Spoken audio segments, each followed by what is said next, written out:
흔히 사람들은 보고 싶은 것만 보고 듣고 싶은 것만 듣는다 라는 말이 있습니다. 이 말은 죄인들은 우리 인간들의 본질이 무엇인지에 대해서 정확하게 설명해 주는 말입니다. 죄인 인간들은 보고 싶은 것만 보고 듣고 싶은 것만 들으려고 하는 성향들을 가지고 있습니다. 저는 설교하다 보면 가끔씩 그 말이 맞다는 것을 동의할 때가 있습니다. 제가 설교를 하지만 성도들이 각자 나름대로 다 은혜 받는 포인트가 다릅니다. 그리고 더 나아가서는 설교와 전혀 상관없다고 하기에는 좀 애매하지만 그런 부분들을 가지고도 은혜 받는 사람들이 있는 것을 보게 되어집니다. 성경을 읽는 성도들도 마찬가지입니다.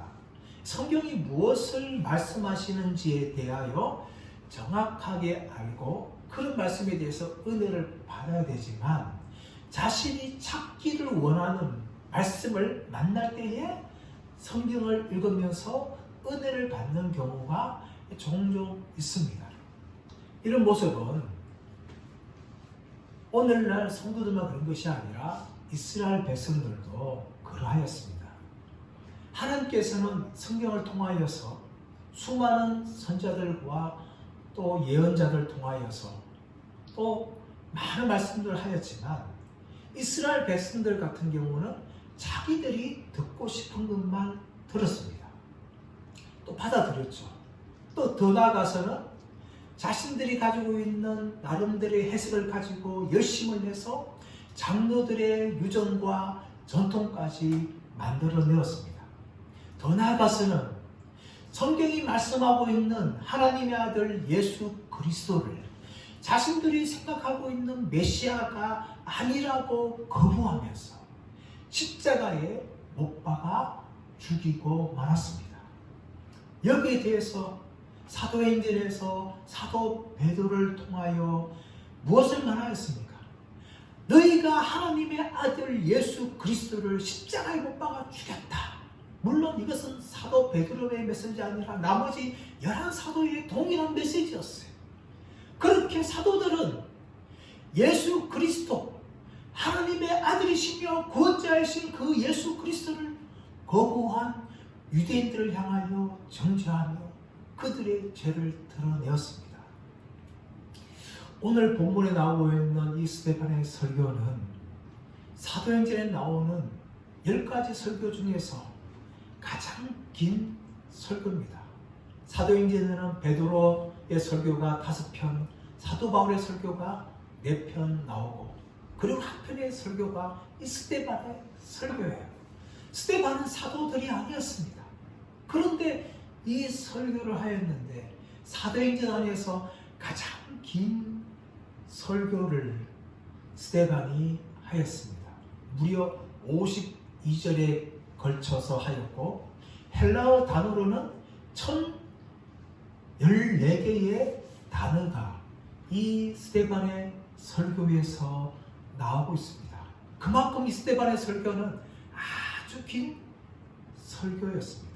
그러나 스데반은 이 설교 한 편으로 말미암아 순교를 당하고 말았습니다.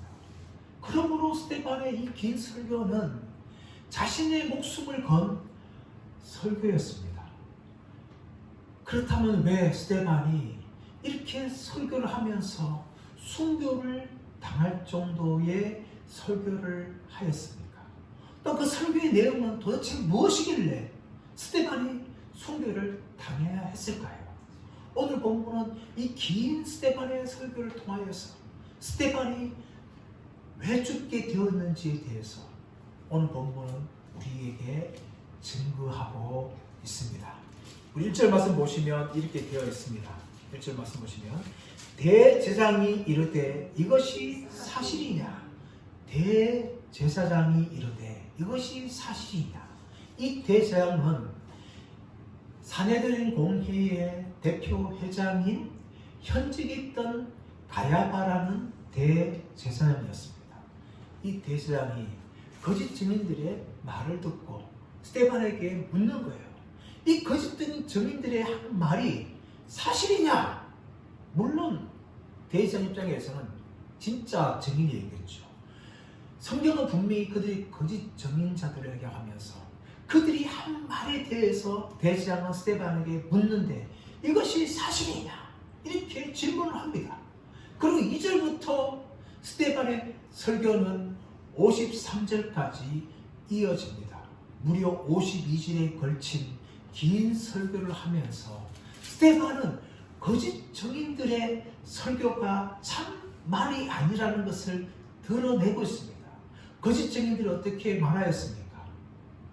이 스데반이 나사렛 예수가 거룩한 성전과 그리고 율법을 거스르고 있다 말하면서 나사렛 예수가 성전을 다시 세울 것이라 말하고 있고 또 모세가 준 율법의 규례를 고친다고 말하였다. 그렇게 거짓 증인들은 말하였습니다. 이런 거짓 증언에 대해서 스데반은 52절에 걸친 긴 설교를 통하여서 변론을 하고 있습니다. 이 52절에 걸친 설교에 대해서 구조에 대해서 학자들은 여러 가지 견해를 말하고 있는데 공통적인 견해가 무엇인가 하면 2절부터 8절까지는 아브라함에 관한 이야기, 또 9절부터 16절까지는 요셉에 관한 이야기, 17절부터 43절까지는 모세에 관한 이야기, 44절부터 50절까지는 성막과 성전에 관한 이야기, 그리고 51절에서 53절까지는 유대인들의 죄에 대해서 고발하는 내용이라고 학자들은 그렇게 분석을 하고 있습니다. 스데반은 이 긴 설교를 통하여서 두 가지를 변론하고 있습니다. 하나는 무엇인가 하면은 하나님은 인간들이 지은 건물이나 특정한 땅에 제한되는 분이 아니며 예수 그리스도만이 참 성전이라는 것을 스데반은 변론을 하는 겁니다. 2절부터 8절 말씀에 나오고 있는 내용을 보게 되어지면 아브라함이 이야기를 하고 있는데 영광의 하나님이 아브라함이 메소포타미아 땅에 있을 때에 그에게 계시하여서 가나안 땅에 들어가라고 말씀하신 것에 대해서 설교하고 있습니다. 이것은 무엇을 말합니까? 하나님은 이스라엘 땅에 제한된 분이 아니라는 것을 말하고 있죠. 영광의 하나님께서 아브라함이 메소포타미아 땅에 있을 때에 그에게 계시한 분이라고 말하고 있는 것입니다. 9절부터 16절까지 나오고 있는 요셉의 이야기를 통하여서는 요셉이 형들의 미움을 당하여서 애굽 땅에 노예로 팔려갔는데 하나님께서 그 애굽 땅에서 요셉과 함께 하신 분이라는 것을 말하고 있는 것이죠. 더 나아가서 17절부터 43절까지는 모세의 이야기를 통하여서 모세가 미디안 광야에 도망갔을 때에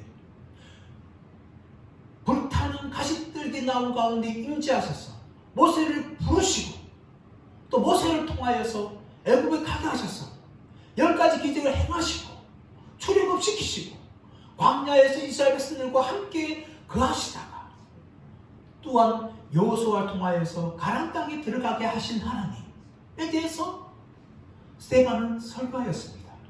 더 나아가서 44절부터 이어지는 50절 말씀을 통하여서 다윗의 시대까지는 성막에 언약궤가 있었지만 솔로몬이 예루살렘 성전을 건축하고 그곳에 언약궤를 비치하였지만 하나님께서는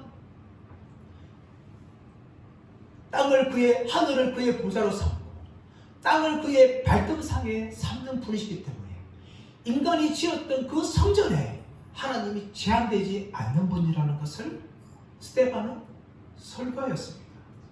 이것이 바로 스데반이 하나님께서는 인간이 지은 어떤 화려한 건물이라 할지라도 특정한 땅이라 할지라도 결코 그것에 제한되는 분이 아니라는 것을 스데반은 설교하면서 바로 예수 그리스도께서 참 성전 되신다는 것을 스데반은 증거합니다.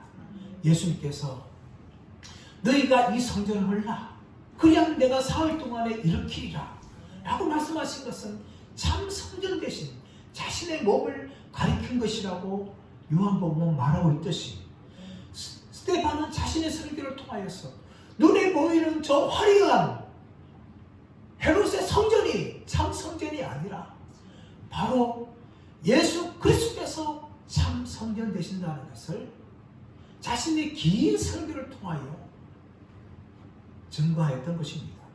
더 나아가서는 스데반은 51절에서 나오고 있는 53절까지 율법에 대해서 어기고 있는 유대인들을 고발을 합니다. 자, 우리 51절 말씀 가볼까요? 51절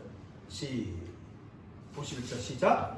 목이 곱고 마음과 귀에 할례를 받지 못한 사람들아, 너희도 너희 조상과 같이 항상 성령을 거스리는도다. 목이 곱고 마음과 귀에 할례 받지 못한 사람들아 라고 하면서 사내들인 공회인들 향하여서 말하고 있는 것이죠. 이 목이 곱다는 것은 출애굽기 33장 3절 말씀에서 하나님께서 이스라엘 백성들에게 말하고 있는 거예요. 그것은 바로 부당하고 부정하게 하나님의 말씀 앞에서 완고한 태도를 보이고 있는 이스라엘 백성들을 말하고 있는 것이죠. 그들은 기회가 되면 모세를 향하여서 광야에서 못 살겠다, 애굽으로 돌아가자라고 이야기하고 있고 수많은 불평을 하였고, 그리고 시내산에서는 금송아지를 숭배했던 백성들이었습니다. 하나님이 그들을 향하여서 이 목이 곧은 백성들아 라고 말하였는데, 그 표현을 지금 살해되는 공연들 향하여서 목이 곧은 백성들아 라고 이야기하고 있죠. 더 나아가서 마음과 귀에 할례 받지 못한 사람들아 라고 이야기하고 있습니다. 이 할례라는 것은 창세기 15장 말씀에 나오듯이 이것은 무엇을 말하고 있는가 하면 아브라함의 언약의 백성이라는 것을 말하고 있는 거예요. 아브라함의 언약의 백성. 그런데 지금 스데반은 아브라함의 언약의 백성들을 자처했던 그 살해되는 공영들을 향하여서 무엇을 말하고 있는가 하면, 너희는 몸에 할례 받지 모르겠지만 마음과 귀에는 할례 받지 못한 사람들이다 라고 이야기하는 것이죠. 그때 육신의 표시를 가지고 있어요. 하지만 영적으로는 거듭나지 못한 백성들이라는 것을 스데반이 지금 살해드린 공회원들 향하여서 말하고 있는 것입니다. 목이 곱고 마음과 귀에 할례 받지 못한 백성들아, 너희는 성령을 거스른 자들이라 라고 이야기하고 있습니다. 여러분, 왜 성령을 거스른 거가 있을까요? 그것은 52절에 나오고 있는데, 자, 52절 말씀 보시면, 너희 조상들이 선지자들 중에 누구를 박해하지 아니하였느냐? 의인이 오시리라고 예고한 자들을 그들이 죽였고, 이제 너희는 그 의인을 잡아준 자요 살인한 자가 되나니. 여러분, 그들의 조상들은 어떤 조상들이었어요? 선지자들을 핍박하고 죽였습니다. 그런데 그 선지자들은 어떤 사람들이었어요? 의인으로 오신, 죄 없으신 하나님의 아들로 오신 예수 그리스도를 예언했던 사람들이었어요. 그런 선지자들을 핍박하고 죽였던 사람들이 바로 이 살해드린 공회원들의 조상들이었습니다. 이사야 같은 경우는 유다왕 므낫세 때에 톱으로 켜서 죽임을 당하였어요. 예레미야는 강제적으로 애굽으로 포로 잡혀가서 그곳에서 돌에 맞아 죽었습니다. 유다왕 요아스 때에 대제사장 야다의 아들 스가랴는 동일하게 돌에 맞아서 죽고 말았습니다. 또 엘리야도 이세벨 왕비에서 의해서 죽임을 당할 수가 있었습니다. 이렇게 구약의 수많은 선지자들은 의인이신 예수 그리스도를 증거한 죄로 인하여서 핍박과 박해와 순교를 당하였습니다. 그런데 그의 후손들이 누굽니까? 바로 지금 산해드린 공회원들이죠. 선지자들을 핍박하고 죽였던 그 후손들이 사내들은 공회원들이었는데 이들이 어떻습니까? 바로 의인으로 오신 예수 그리스도를 강제적으로 잡아서 불의한 재판을 하고 십자가에 못 박아 죽인 장본이었어요. 그러면서 53절 보시면 53절에 보면 너희는 천사가 전한 율법을 받고도 지키지 아니하였도다 라고 이야기합니다. 너희는 천사가 전한 율법을 받고도 지키지 않은 자들이다. 그 율법이 뭡니까? 바로 예수 그리스도에 대해서 증거하고 있는 것이 바로 구약의 율법 말씀이었어요. 이 율법은요, 오늘 말씀 보니까 천사가 전해준 율법이라고 이야기합니다. 출애굽기 말씀 가보시면 하나님께서 모세에게 십계명을 주시죠. 그런데 여기에 대해서 유대인들은 어떻게 해석했는가 하면 하나님이 천사를 통해서 모세에게 율법을 준 것으로 그렇게 전통적으로 해석을 합니다. 사도 바울도 갈라디아서 3장 19절 말씀 가보시면 천사가 율법을 전해주었다 라고 이야기합니다. 여기서 중요한 것은 하나님이 모세에게 직접 주었느냐 아니면 천사를 통해서 중지해서 주었느냐 이것이 중요한 것이 아니라 율법이 무엇을 말씀하고 있는지가 중요한 것이죠. 구약 성경은 무엇을 말하고 있는 것입니까? 바로 오실 예수 그리스도를 말한 것입니다. 모세도 신명기 18장 15절 18절 말씀을 통하여서 하나님이 모세에게 하신 말씀을 전하였는데 너와 똑같은 선지자를 세울 것인데 그의 말을 들어라 라는 말씀하신 것이죠. 모세와 같은 선지자를 보내시는데 바로 모세가 증거한 구약에 나오고 있는 예수 그리스도께서 이 땅에 참 하나님의 아들로서 참 선지자로서 오셔서 하나님의 말씀을 전하시는데 유대인들은 그 예수를 거부하고 십자가에 못 박아 죽였습니다. 그래서 그들을 향하여서 스데반은 너희는 천사가 전한 율법을 받고서도 지키지 아니하였도다 하면서 이 사내들은 공회원들의 죄에 대해서 율법을 거부하고 불순종한 죄에 대해서 고발하였던 것입니다. 그러자 여러분 이런 스데반의 설교에 대해서 사람들이 어떻게 반응하고 있습니까? 54절 말씀 보겠습니다. 54절 시작. 그들이 이 말을 듣고 마음에 찔려 그를 향하여 이를 갈거늘. 그들이 이 말을 듣고 마음에 찔렸다. 여러분 우리 흔히 마음에 찔렸다 생각하면 회개할 것이라고 생각하지만 이 마음에 찔렸다는 것은 그런 표현이 아니에요. 이 마음에 찔렸다는 표현은 마음을 톱으로 갈기 자르는 그런 의미를 가지고 있어요. 영어 성경은 이것을 아주 심하게 격분하는 것으로 번역을 하였습니다. 그리고 이 일을 간다는 것은 극도의 분노의 감정을 표출하는 것이죠. 사람이 극도로 화가 날 때 이를 갈듯이 지금 이 사례들인 공의원들은 스데반의 설교를 듣고 그들의 마음이 갈기 찌르는 분노하는 마음 가지고 이를 갈면서 스데반에게 화를 내는 거죠. 그러자 스데반의 표현이 어떻습니까? 55절 56절 시작. 스데반이 성령 충만하여 하늘을 우러러 주목하여 하나님의 영광과 및 예수께서 하나님 우편에 서신 것을 보고 말하되 보라 하늘이 열리고 인자가 하나님 우편에 서신 것을 보노라 한대. 여러분 지금 위기의 순간이에요. 여러분 살인된 공의원들이 정말 극도로 분노하면서 이를 갈고 있는 것을 스데반이 보았을 거예요. 그런데 이런 위기의 상황에서 스데반이 어떻습니까? 성령이 충만하여서 하늘을 우러러 주목한 겁니다.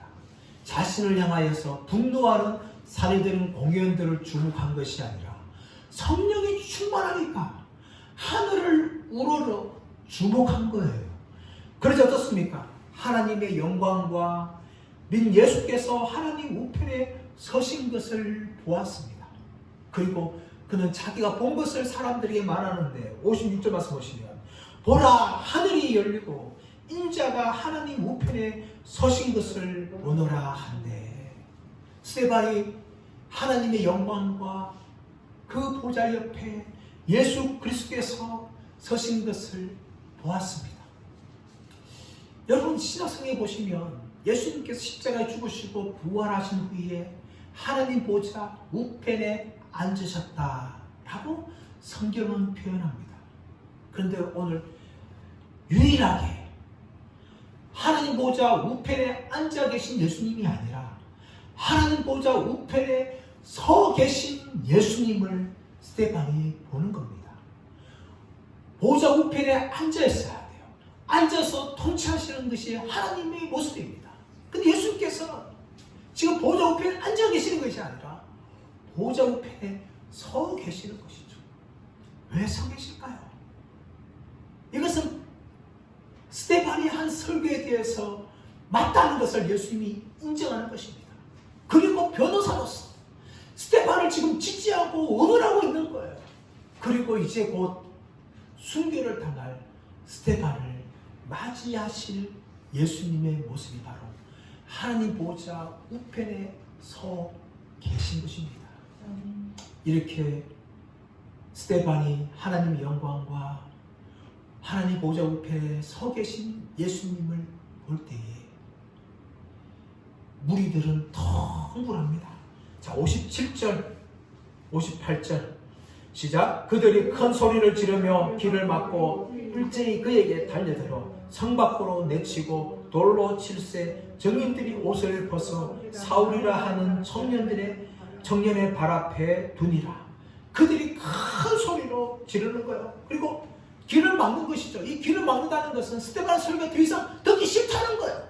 더 나아가서 어떻습니까? 일제히 달려들어서 스데반을 성 밖으로 내쳤어요. 예루살렘 성 밖으로 내치고 어떻게 합니까? 돌로 치는 것이죠. 여러분, 이 돌로 치는 것은 신성 모독에 해당하는 사람들 향하여 행하는 사형 집행의 방법입니다. 신명기 17장 말씀 가보시면 돌로 치는 것에 대해서 이야기하고 있는데, 먼저 두 증인이 돌을 들어 죄인을 향하여 칩니다. 그런데 두 증인이 돌로 들어서 쳐서 죽으면 되는데, 죽지 않으면 주위에 있는 무리들이 동시에 돌을 들어서 그 죄를 향하여 던져서 죽입니다. 이것이 신명기 17장 말씀에 나오고 있는 돌로 치는 방법을 말하고 있는데, 여기에 대해서 이 구전율법의 집대성인 미시나에서는 좀 더 자세하게 기록을 합니다. 돌로 칠 때에 돌로 치는 사람들은 죄인보다 2배나 높은, 죄인의 키보다 2배나 높은 위치에 올라갑니다. 그리고 먼저 첫 번째 증인이 누워있는 죄인을 향하여서 돌을 던져요. 심장을 던집니다. 근데 그 돌에 의해서 맞아 죽으면 그걸 끝납니다. 죽지 않으면 두 번째 증인이 또 큰 돌을 들어서 그 죄인의 심장을 던집니다. 그래 죽지 않으면 주위에 있는 사람들이 일찍 달려들어서 죄인을 향하여 돌을 던져서 처형을 하는 것입니다.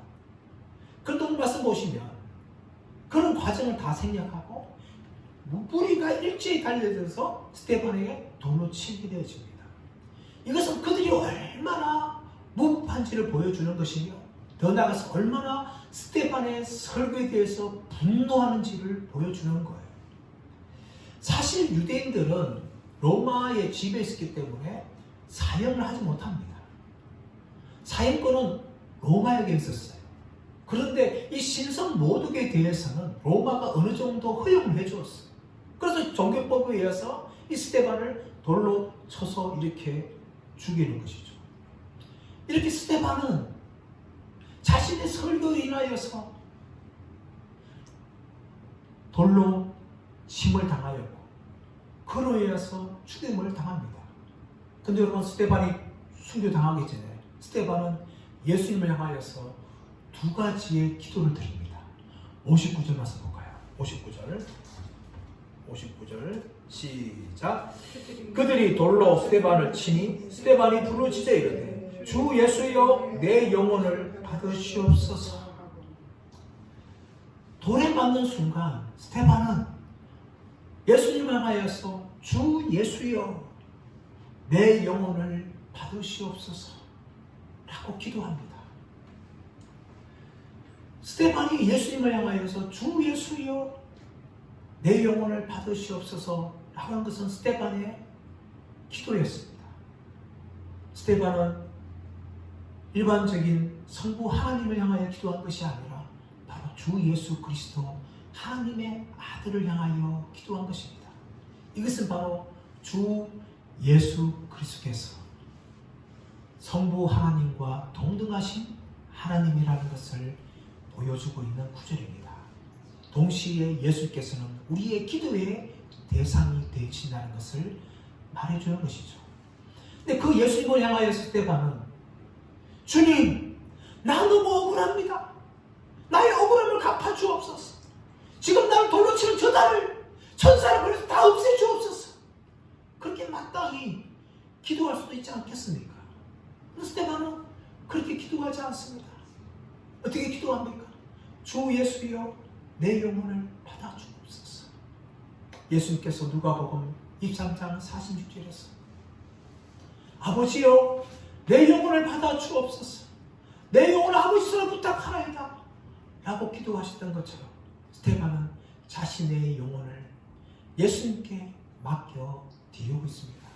사랑하는 여러분, 우리가 죽는 순간에 우리는 스데반처럼 이렇게 기도해야 될 줄 믿습니다. 주 예수여 내 영혼을 받아 주옵소서. 근데 여러분, 스데반은 그것만 기도하는 것이 아니라 또 한 번 더 기도합니다. 60절 말씀 보겠습니다. 시작. 무릎을 꿇고 그를 크게 불러 이르되 주여 이 죄를 그들에게 돌리지 마옵소서. 주여 이 죄를 그들에게 돌리지 마옵소서. 이것이 스데반의 두 번째 기도였어요. 예수님께서 아버지여 저들의 죄를 용서하여 주옵소서. 자기들이 하는 것을 알지 못하나이다 라고 예수님께서 누가복음 23장 34절에 기도했던 것처럼 스데반은 지금 예수님 향하여서 주여 이 죄를 저들에게 돌리지 마옵소서 라고 기도합니다. 스데반은 죽는 순간까지 예수님을 너무나 많이 닮았어요. 자신의 영혼을 부탁하는 것도 마찬가지고 또한 저들의 죄를 저들에게 돌리지 마옵소서 라고 기도하는 것도 예수님을 닮았습니다. 그러나 이렇게 예수님을 닮은 스데반은 죽음을 피하지 못하고 죽었습니다. 이 스데반 죽음에 대해서 60절 마지막에서 어떻게 이야기하고 있습니까? 이 말을 하고 자니라 라고 말합니다. 죽음에 대해서 죽었다 말하는 것이 아니라 잔다라고 이야기하는 것이죠. 성경은 성도들의 죽음에 대해서 잔다라고 말합니다. 또 유대인들은 죽음을 잠이라고 생각했어요. 근데 오늘 표현에서 왜 스데반을 예수님께 돌아갔다, 죽었다 라고 말하지 않고 잔다라고 말하고 있습니까? 이것은 스데반이 죽는 순간에도 얼마나 평강 가운데 거하고 있는지를 보여주는 것입니다. 더 나아가서는 스데반의 죽음은 죽음으로 끝나는 것이 아니라 부활의 영광이 있다는 것을 보여주고 있는 것이에요. 사랑하는 여러분, 우리는 이 땅의 삶을 살아가면서 언젠가는 죽습니다. 또 다양한 방법으로 죽습니다. 병으로도 죽을 수 있고 사고로도 죽을 수가 있습니다. 또 바다에 빠져서 죽을 수도 있습니다. 여러 가지 우리는 죽음을 당하지만 성도들은 마지막 순간에 나팔 소리와 함께 부활하게 될 줄 믿습니다. 사도 바울은 고린도전서 15장 52절 말씀에 나팔 소리가 나며 죽은 자들이 썩어질 몸에서 다시 살아난다라고 이야기하면서 우리도 변화될 것이라고, 그러니까 사도 바울이 부활에 대해서 말했다는 것입니다. 지금 스데반은 죽음을 당하지만 하나님의 평안 가운데 죽고 있는 것이며 또 마지막 날에 이 부활이기 때문에 성경은 잔다라고 표현을 합니다. 이렇게 스데반은 자신의 한편의 긴 설교를 하였지만 마지막은 돌에 맞서 죽고 말았습니다. 신약 성경에 나오고 있는 최초의 순교자가 바로 스데반이었습니다.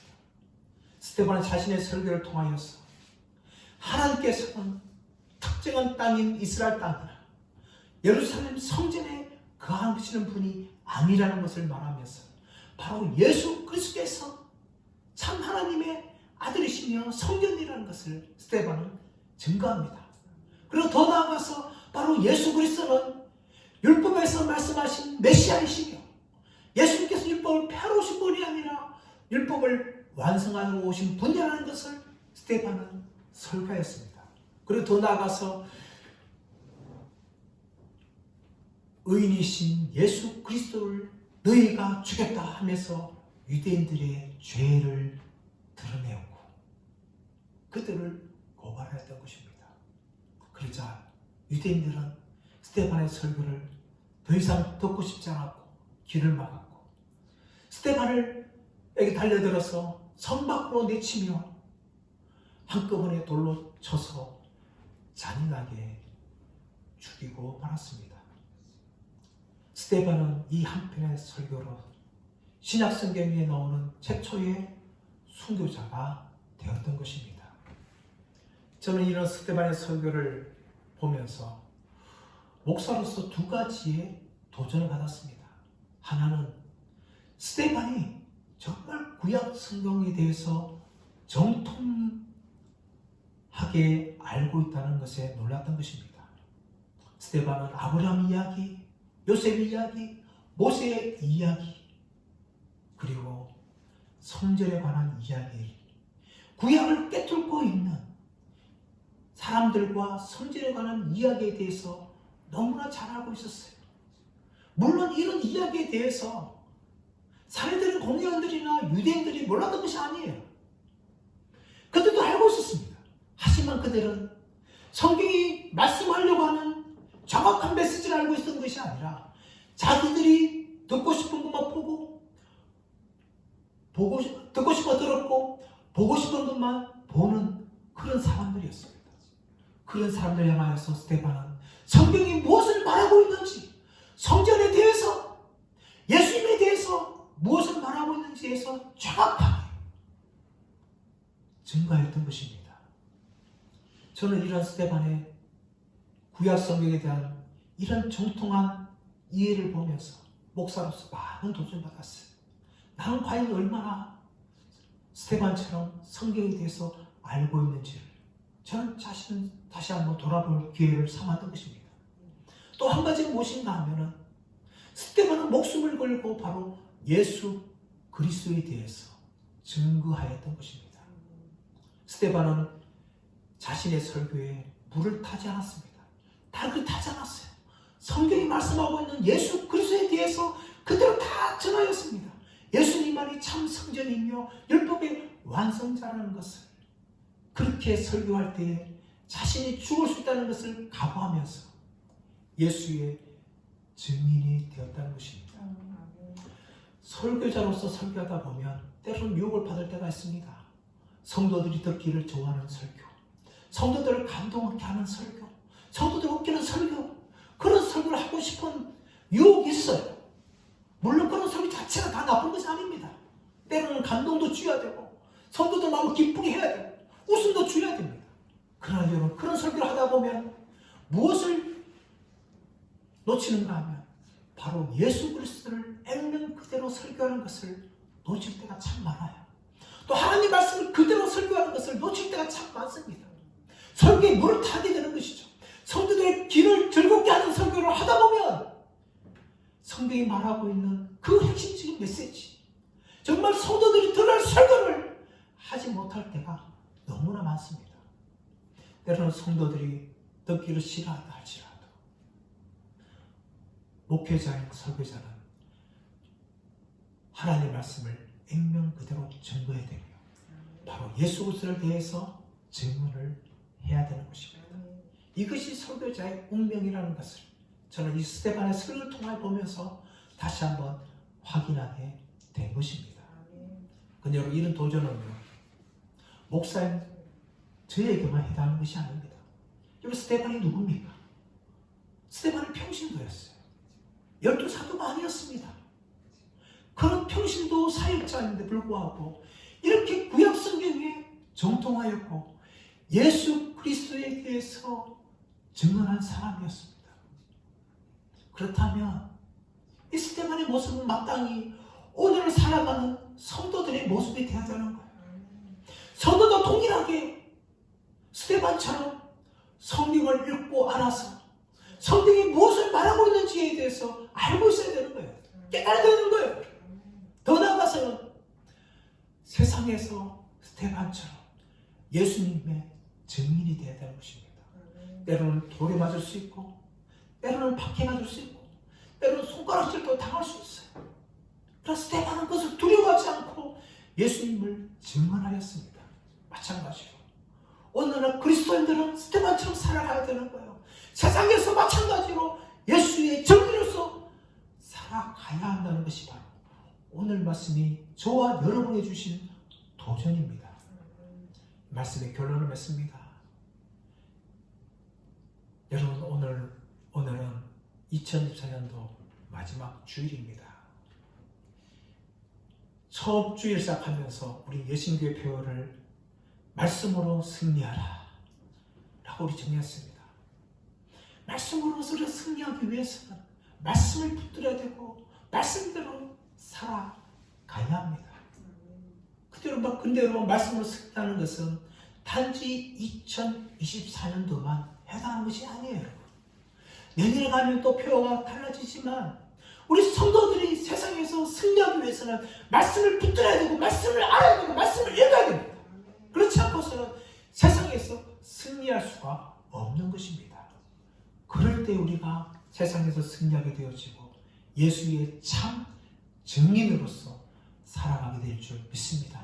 저와 여러분, 올해만 말씀으로 승리한 것이 아니라 내년뿐만 아니라 앞으로 살아가는 우리 인생의 모든 순간순간에 말씀으로 오신 예수 그리스도를 붙잡고 그 예수를 증거로서 증거하는 정인으로서 세상에서 살아가면서 말씀으로 승리하는 저와 여러분 모두가 되시기를 예수의 이름으로 축원합니다.